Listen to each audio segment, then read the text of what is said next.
ఆయన వాడి వదిలేసిన పాత పనికిమాలి చెత్త ఆరోపణలు నువ్వు మాట్లాడితే ఉపయోగం లేదు.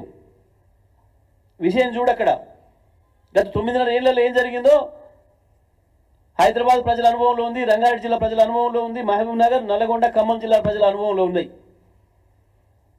నీ కాలంలో మీ కాంగ్రెస్ హయాంలో ఏముండెనో, ఎన్ని లక్షల వలసలు పోయినరో, కేసీఆర్ వచ్చిన తర్వాత వలసలు ఎట్లా తిరిగి వచ్చినాయో, వలసలు తిరిగి వచ్చాడే కాదు 14 లక్షల మంది వలసలు పోయిన అదే మహబూబ్ నగర్ జిల్లాకి పక్క రాష్ట్రం నుంచి వలసలు వస్తున్నారు వ్యవసాయ కూలీలుగా.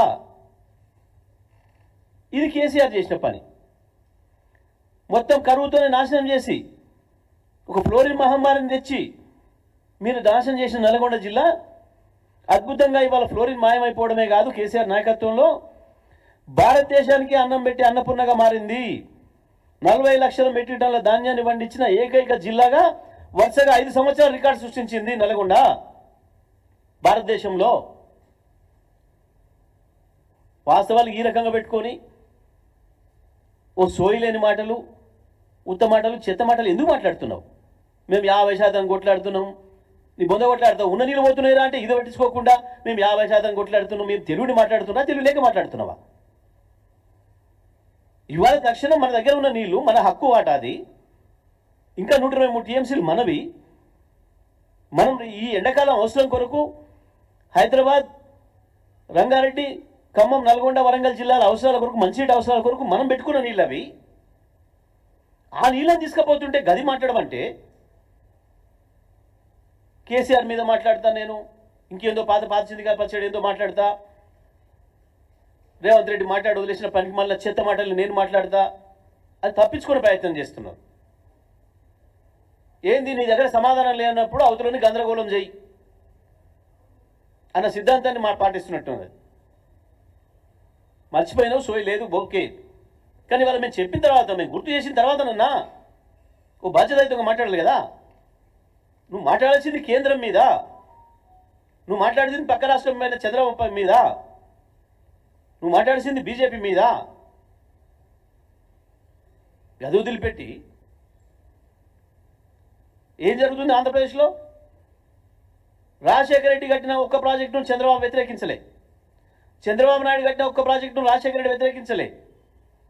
ఆ తర్వాత చంద్రబాబు మళ్ళీ వచ్చి ప్రారంభించిన ప్రాజెక్టును జగన్ కొనసాగించిండు. జగన్ మొదలుపెట్టిన అక్రమమైన ప్రాజెక్టును చంద్రబాబు కొనసాగిస్తున్నాడు. కానీ ఇక్కడేం జరుగుతుంది? కేసీఆర్ నీటి నిల్వల గురించి నిన్న మాట్లాడినావు. కేసీఆర్ నీటి నిల్వలు ఉండాలనే ప్రాజెక్టులు మొదలు పెడితే, మల్లన్న సాగర్ నుంచి మొదలుపెట్టి కొండపోచమ్మ కావచ్చు, రంగనాయక సాగర్ కావచ్చు, మహబూబ్నగర్ జిల్లాలో ప్రారంభించిన ప్రాజెక్టులు కావచ్చు, దేన్ని వదిలిపెట్టారు? ఒక్క దాని మీద కేసు వేయకుండా వదిలిపెట్టిరా దుర్మార్గులు మీరు.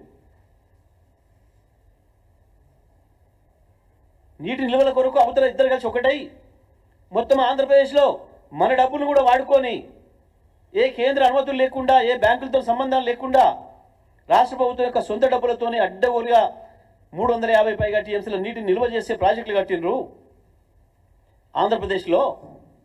దానికి నిరసనగానే, పోతిరెడ్డిపాడుకు నిరసనగానే నువ్వు నీ నల్గొండ జిల్లా నాయకులు, ఇంతింత ఎత్తు పెరిగిన నాయకులు అందరి సాక్షిగా కట్టిన పులిచింతలకు వ్యతిరేకంగానే ఆనాడు మంత్రివర్గం నుంచి రాజీనామా చేసి బయటకు వచ్చింది టీఆర్ఎస్ పార్టీ.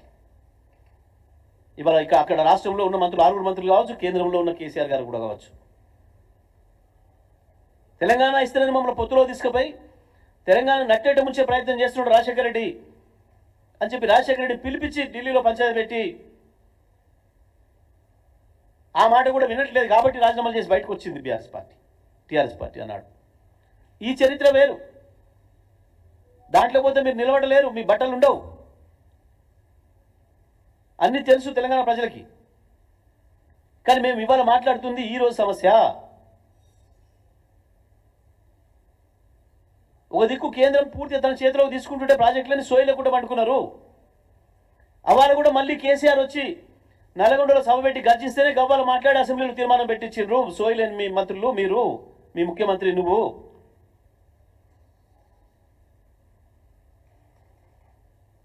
మేము గై మాట్లాడలే, మేము మీ అవినీతి గురించి మేము మాట్లాడతలేము.